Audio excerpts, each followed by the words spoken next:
उस्मान हादी की मौत के बाद बांग्लादेश में चारों तरफ बवाल मचा है। पहले से ही प्रदर्शन और उग्र हो चुका है। अब जगह जगह चल रहे इन प्रदर्शनों के कई वीडियोस भी अब सामने आए हैं, जिसमें प्रदर्शनकारी शेख हसीना को वापस लाने की डिमांड करते हुए आगजनी और तोड़फोड़ कर रहे हैं।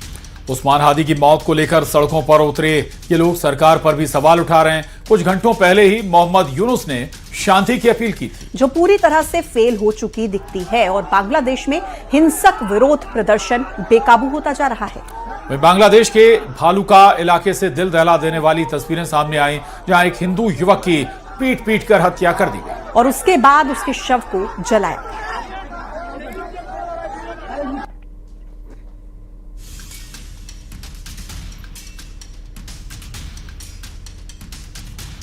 तो ये तस्वीरें बांग्लादेश के हालातों की, जो एक बार फिर से सुलग उठा है। 19 दिसंबर 2025 का ये वीडियो, जहां आपको बताएं कि हादी की मौत, गोली चली और इलाज के दौरान बताया जा रहा है कि हादी की मौत हुई थी, जिसके बाद पूरा बांग्लादेश सुलग उठा है। साजिश किसकी है इसके पीछे, यह भी एक बड़ा सवाल लगातार खड़ा हो रहा है। मोहम्मद यूनुस लगातार अपील कर रहे हैं शांति बनाए रखने के बावजूद, इसके बाद भी हिंसा लगातार जारी है। दो तस्वीरें हैं आपके टीवी स्क्रीन पर। उस्मान हादी की मौत के बाद बांग्लादेश में चारों तरफ बवाल मचा हुआ है। आधी रात आगजनी की तस्वीरें भी आपके टीवी स्क्रीन पर और एक हिंदू युवक की पीट पीट कर हत्या भी कर दी गई। अब ये 6 तस्वीरें भी आपके टीवी स्क्रीन पर। बिल्कुल, प्रदर्शनकारी शेख हसीना को वापस लाने की डिमांड करते हुए आगजनी और तोड़फोड़ प्रदर्शनकारियों की तरफ से की गई। उस्मान हादी की मौत को लेकर लोग सड़कों पर उतरे हैं और सरकार पर भी ये लोग सवाल उठा रहे हैं। अलग अलग तस्वीरें हम आपको दिखा रहे हैं। कुछ घंटों पहले ही मोहम्मद यूनुस ने भी शांति की अपील की थी। ये अब अलग अलग तस्वीरें देखिए आप। 10 तस्वीरें हैं आपके टीवी स्क्रीन पर। कैसे एक बार फिर से पूरा बांग्लादेश सुलग उठा है। उस्मान हादी की मौत के बाद बताया जाता है कि उस्मान हादी को गोली लगी थी, इसके बाद उस्मान हादी की मौत हो गई और आखिरकार हालात ऐसे हो गए कि जो अब एक बार फिर से संभले नहीं संभल रहे हैं। उस्मान हादी की हत्या पर हिंसा की ये तस्वीरें, सड़कों पर प्रदर्शन, एक हिंदू युवक को जला दिया गया।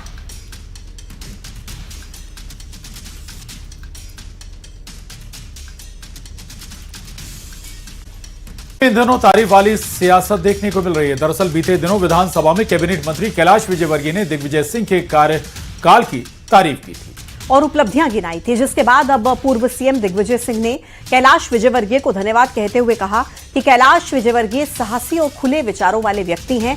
ऐसे कुछ लोग हमारी पार्टी में भी होने चाहिए।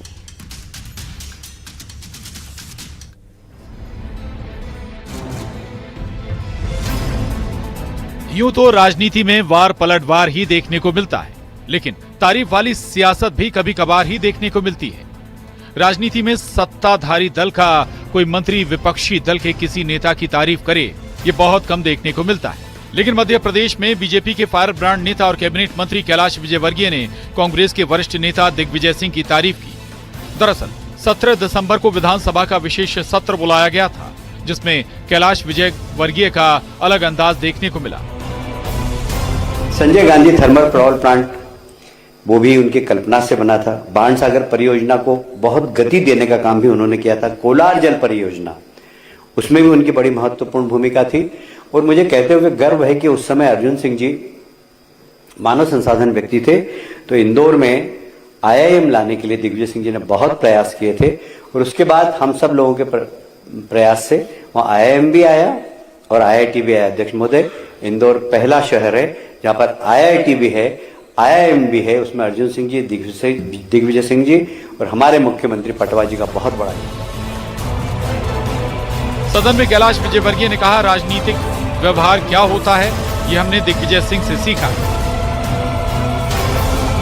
आज अगर मध्य प्रदेश इतना आगे बढ़ा है तो उसमें कितने लोगों का योगदान है। ऐसा ही मैं दिग्विजय सिंह जी की भी तारीफ करूंगा।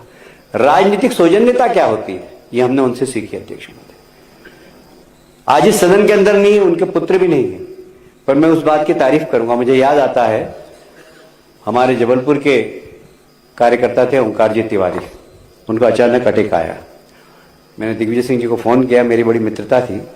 उन्होंने तत्काल हेलीकॉप्टर मंगवाकर उनको दिल्ली भेजने की व्यवस्था की। ये गुण दिग्विजय सिंह जी का था। अध्यक्ष महोदय, कि कोई भी व्यक्ति हो, विरोधी हो, कोई भी हो, उनके दरवाजे पे पहुंच जाए, वो पूरी मदद करते थे। दिग्विजय सिंह ने कैलाश विजयवर्गीय को धन्यवाद दिया है। दिग्विजय सिंह ने कहा कि कैलाश विजयवर्गीय साहसी और खुले विचारों वाले व्यक्ति हैं। ऐसे कुछ लोग हमारी पार्टी में भी होने चाहिए। अब दिग्विजय सिंह अपनी पार्टी के किन लोगों की बात कर रहे हैं, वो एक नई बहस का मुद्दा हो सकता है। फिलहाल कैलाश विजयवर्गीय का बयान चर्चा का विषय बना हुआ है। एमपी के इतिहास में शायद ये पहली बार होगा जब किसी विपक्षी नेता की खुले दिल से तारीफ की गई। Bureau report, news 18। खबर राजधानी भोपाल से है, जहां पर अजाक्स की साधारण सभा का एक वीडियो वायरल हो रहा है, जिसमें आईएएस मीनाक्षी सिंह सवर्ण समाज पर टिप्पणी करते हुए नजर आ रही हैं। मंच से संबोधित करते हुए आईएएस मीनाक्षी सिंह ने कहा कि सवर्ण समाज के लोग सरनेम देखकर पक्षपात करते हैं और इसीलिए बच्चों को बताएं कि हमारी जाति क्या है। साथ ही उन्होंने कहा कि जातिगत पहचान आज के समय की सबसे बड़ी मांग है। हमारी लड़ाई एक विचारधारा से है। ये जातिवादी मानसिकता हमारे लिए जरूरी है। बयानों को लेकर चर्चा में रहने वाले आईएएस संतोष वर्मा के बाद अब एक और आईएएस अपने बयानों को लेकर चर्चा में आ गई हैं। नाम है मीनाक्षी सिंह, जिन्होंने सवर्ण समाज को लेकर टिप्पणी की है।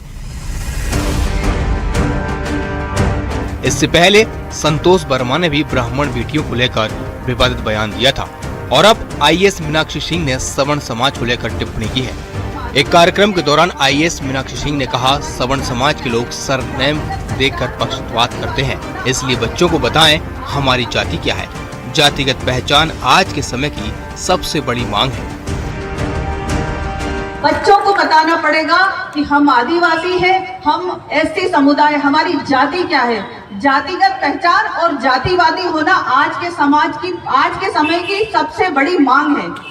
हमको आप देखते होंगे सवर्ण समाज को सरनेम देख करके लोग उनका पक्षपात करते हैं। ये जातिवादी मानसिकता हमारे लिए जरूरी है। मीनाक्षी सिंह ने यह बयान अजाक्स की साधारण सभा के दौरान दिया, जो अब सोशल मीडिया पर काफी वायरल हो रहा है। इससे पहले आईएएस संतोष वर्मा ने भी एक नहीं, दो नहीं, बल्कि तीन विवादित बयान दिए थे। एक परिवार में एक व्यक्ति को आरक्षण मिलना चाहिए। मेरे बेटे को कोई ब्राह्मण अपनी बेटी दान नहीं करते। जितने संतोष वर्मा को तुम जलाओगे, ये कौन कर रहा है? ये हमारा हाईकोर्ट कर रहा है। हमारी लड़ाई किसी जाति विशेष से नहीं है, हमारी लड़ाई एक विचारधारा से है। फिलहाल आईएएस मीनाक्षी सिंह के बयान पर एक बार फिर से बहस शुरू हो गई है। आखिर सवर्ण समाज को लेकर दिए गए इस बयान का मतलब क्या है? Bureau report, news 18।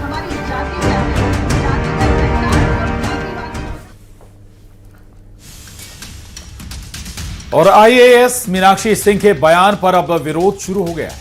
कांग्रेस ने मीनाक्षी सिंह के बयान पर सवाल उठाए हैं और कांग्रेस का कहना है कि कौन पक्षपात कर रहा है, खुलकर बताएं। अधिकारी होकर ऐसी बयानबाजी नहीं करनी चाहिए। उधर बीजेपी ने भी बयान का विरोध किया है। बीजेपी का कहना है कि आईएएस को जातिगत बातें नहीं करनी चाहिए। जी का सरनेम में सिंह लगा है तो कौन भेदभाव करता होगा इनसे? ये तो मैं समझता हूँ फिजूल की बातें हैं। और बाबा साहब अम्बेडकर के संविधान में, जो कि ये देश 1947 से उसी पे 50 से उसी पे चल रहा है, और मैं नहीं समझता कि कोई भेदभाव की स्थिति बची। महात्मा गांधी, बाबा साहब अम्बेडकर, पंडित जवाहरलाल नेहरू ने इन सब चीज़ों को तब से जो ख़त्म करना शुरू किया था, आज की तारीख में ये मैं समझता हूँ कि लगभग सब समाप्त। इस प्रकार से मीनाक्षी सिंह जी का जो बयान आया है, मैं समझता हूं उनके पद और गरिमा के अनुरूप नहीं है। अच्छी बात है, वो जिस जाति वर्ग में पैदा हुई है उस जाति वर्ग की मदद उनको खुल के करना चाहिए। वहां के लोगों को जो है सुविधाएं देना चाहिए, परंतु किसी भी जाति दूसरी अन्य जाति के बारे में ऐसे शब्द बोलने की आवश्यकता नहीं है जिससे उनकी भावनाएं आहत हो।